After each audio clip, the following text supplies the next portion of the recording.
32 anni fa la mafia chiudeva i conti con Rosario Livatino, giudice integerrimo e in trincea contro Cosa Nostra. Era la mattina del 21 settembre 1990.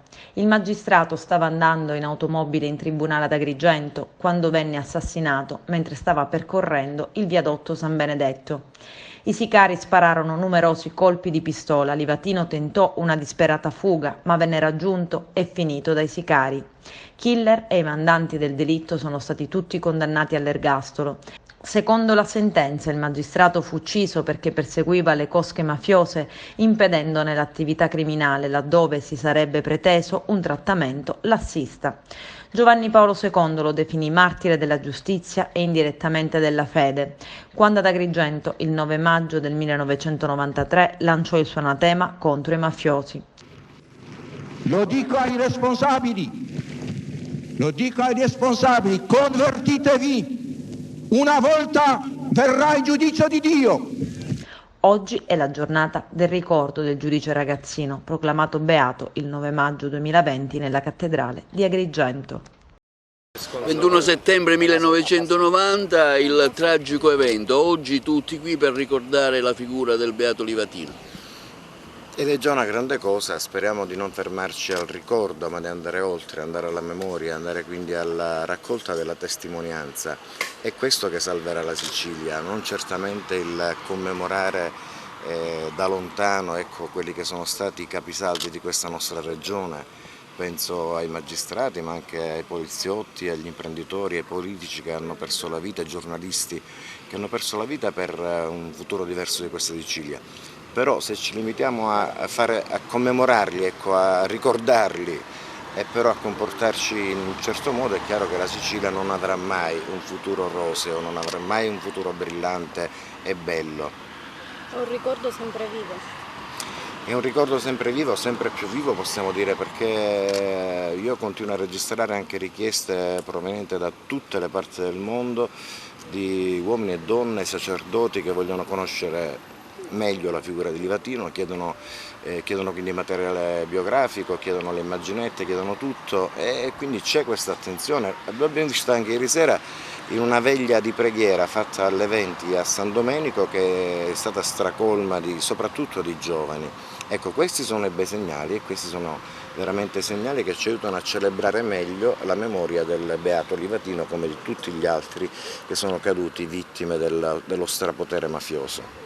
Giornata importante oggi per ricordare il beato Livatino. È il momento del ricordo che non deve trasformarsi in un rito vuoto.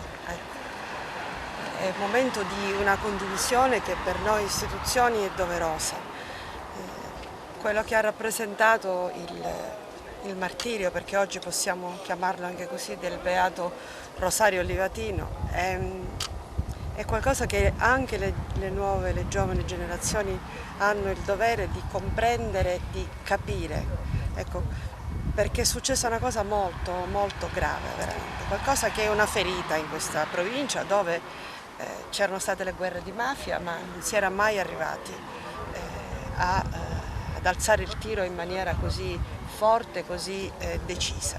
Quindi diciamo che nella disgrazia di quello che è accaduto, in realtà è stato seminato un qualche cosa, c'è un lievito che piano piano è cresciuto e che sta dando anche la possibilità alle giovani generazioni di leggere i fatti, le vicende anche dolorose di questa provincia da un'altra ottica, perché se la criminalità organizzata purtroppo ha seminato morte, distruzione e anche determinato un sottosviluppo che purtroppo è l'altro aspetto della questione, c'è stato chi in questa provincia ha lavorato per contrastarla con l'esempio, con la propria vita, arrivando purtroppo suo malgrado al sacrificio supremo.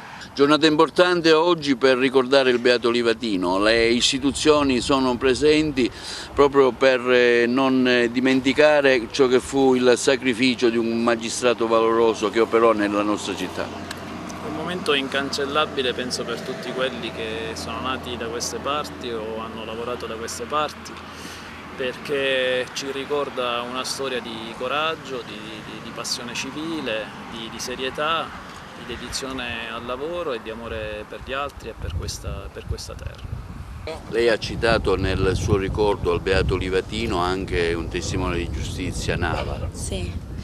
Sì, perché è una storia poco conosciuta che forse dovrebbe essere maggiormente divulgata, perché quest'uomo ha, come dicevo prima, ha perso la vita in senso un po' diverso da quello ovviamente di Livatino, in senso anagrafico. Si è trasferito, intanto ha perso il lavoro, si è trasferito, ha cambiato tante residenze, ha cambiato tante identità e questo con determinazione nella ricerca della verità e con il coraggio appunto di cercare sempre, aiutare l'autorità giudiziaria nella ricerca della verità. Infatti le sue dichiarazioni sono state fondamentali per l'individuazione dei colpevoli. L'esempio di Livatino è un esempio che si porta davanti ai giovani magistrati che si approcciano alla loro carriera.